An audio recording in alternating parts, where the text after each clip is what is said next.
സംഭാഷണത്തിൽ നിന്നും മനസ്സിലായി തെക്കുനിന്നു പണിയന്വേഷിച്ചു പട്ടണത്തിലെത്തിയതാണെന്നും ഇപ്രദേശത്തെപ്പറ്റി ഒന്നും അറിഞ്ഞുകൂടാത്തൊരു പൊണ്ണനാണെന്നും. പേര് തുപ്രൻ.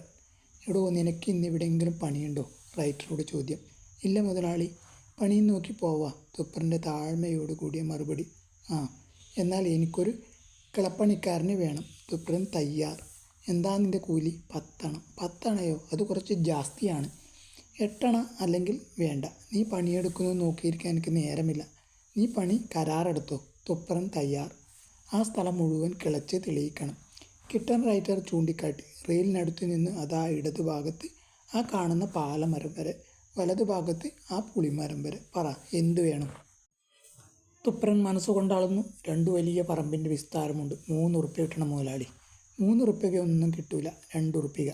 റൈറ്റർ 2 വിരൽ പൊക്കിക്കാട്ടി. തുപ്രൻ പിശകാനൊന്നും നിന്നില്ല. പണി കിട്ടാത്ത കാലമാണ്, സമ്മതിച്ചു. എന്നാൽ തുടങ്ങിക്കോ.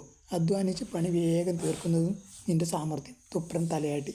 പണി തീർന്നാൽ കിട്ടൻ റൈറ്റർ കോൺട്രാക്ടറുടെ വീട് ചൂണ്ടിക്കാട്ടി. ഇവിടെ നിന്ന് പൈസ വാങ്ങിക്കോ. എനിക്ക് അർജൻറ്റായി ഇപ്പോൾ ഒരു സ്ഥലത്ത് പോകാനുണ്ട്. അതും പറഞ്ഞ് കിട്ടൻ റൈറ്റർ പടിപ്പുരയിറങ്ങി ഗമ്മയിൽ ഒരു നടത്തം പാസാക്കി. തുപ്രൻ ഉള്ളം കൈയിലൊന്ന് തുപ്പിത്തുടച്ച് കൈക്കോട്ടെടുത്ത് കിള തുടങ്ങി. റെയിലിനടുത്തു നിന്ന് തന്നെ ആരംഭിച്ചു.